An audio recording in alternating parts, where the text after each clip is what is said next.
हमारे भाई सरदार वसीमुल अब्बास तशरीफ फरमा है।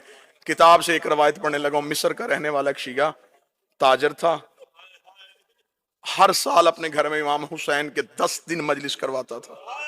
एक साल ऐसा आया, किताबें कहती हैं कि इतना मकरूज हो गया, इतना मकरूज हो गया, घर के बर्तन भी बिक गए। चांद मुहर्रम का तुलू हो गया। फिर आमिर शाह जी छत पे गया, मुहर्रम के चांद को देखा। मेरे साहब चांद को देखा था, काश मेरी जिंदगी में तुलू ना होता, हर साल तू तलू होता, मेरे घर में हुसैन के नोहे पढ़े जाते। तू भी तलू हो गया और मेरे घर में इंतजाम भी कोई नहीं। रहमत भट्टी साहब ये चांद से शिकवा कर रहा था, या कांधे पे जौजा का हाथ आया। इसने पलट के देखा तो पीछे जौजा खड़ी थी। देखा थी चांद से शिकवा ना कर, मुश्किल वक्त आए तो कीमती चीजें बेच देते हैं।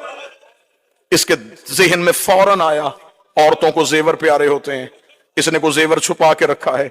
पलट के देखे कानून साहब कहने लगा, तेरे पास कोई जेवर है? अगर जेवर था तो तूने मुझे पहले क्यों नहीं बताया? वो देखे थी, हाँ मेरे पास बड़ा ही कीमती जेवर है। इसने कहा जल्दी दे, मैं बाजार में जाके बेचूं। किताब कहती आगे आगे बीवी चली, पीछे पीछे शौहर चला। उस कमरे में आ गई जहां 2 बेटे सो रहे थे। दोनों बेटों के सरहाने आके खड़ी हुई। शौहर ने जौजा की आंखों में आंखें डाली, देखे कदम मुझे तेरे इरादे का पता नहीं चला।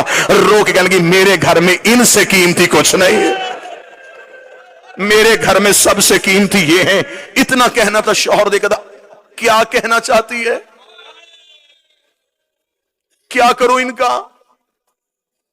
हाथ बांधे रो कहती, मां तो मैं हूं ना, मैं मिन्नत करती हूं, बर्दा फरोशों के बाजार चला जा, जहां गुलाम बिकते हैं इन्हें बेच दे, जो कीमत मिले उससे करवाएंगे हम हुसैन की मजलिस। इतना जुमला कहना था। शौहर सर से लेके पांव तक कांपा, रो के कहने लगा, कभी किसी ने औलाद भी बेची है? कदमों पे हाथ रख के कभी सच बता, तूने मांगी किससे थी? तड़प के कहने लगा, मदीने वाले हुसैन से। कभी जल्दी जा बाजार में जाके बेच दे। कैसी मां थी? अनवारुल गुम्मा में लिखा, मां ने बच्चों को उठाया, गुलामों वाले लिबास पहनाए, लिबास पहना के बाप ले आया गुलामों के बाजार में। सुबह से लेके शाम तक आवाजें देता रहा, गुलाम ले लो, गुलाम ले लो, गुलाम ले लो, कीमत थोड़ी दे देना, मेहनत ज्यादा करवा लेना। शाम तक कोई गाहक ना आया। थका हुआ बाप जमीन पे बैठा, बेटों के सर सीने से लगाए, मुंह बकिया की तरफ करके कहता, रसूल की बेटी मेरा मुकद्दर। बीबी मैं तो घर से बच्चे भी ले आया था, शहजादी तुझे मेरी अज़ादारी मंजूर नहीं है। अभी ये शिकवा कर रहा था, खान सबाब के लिए जुमला पढ़ो, या बाजार में किसी घोड़े के चलने की आवाज आई। जो ही घोड़े की आवाज आई है, इसने यूं पलट के देखा, सर पे घोड़ा सवार, चेहरे पे नकाब। आवाज देके कहने लगा, गुलाम बेचेगा? बेचूंगा। क्या कीमत लेगा? कीमत का नाम आना था, जिस्म के रोंगटे खड़े हो गए। तड़प के कहता, कोई कायनात भी देता, मैं बाल भी तोड़ के ना देता, मैंने मन्नतों से मांगे, बस इतनी कीमत दे दे, 10 दिन मेरे घर में हुसैन की मजलिस हो सके। अब मुझे नहीं पता यहां कौन बंदा मातम करने के लिए इतना जुमला कहना था।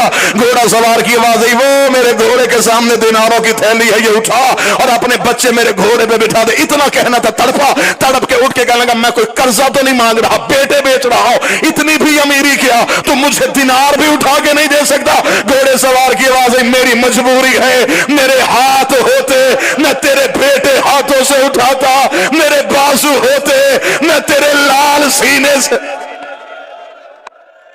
1 या 1.5 मिनट और मेरे बेटे होते मैं यूं सीने से लगाता, मेरे बाजू नहीं है।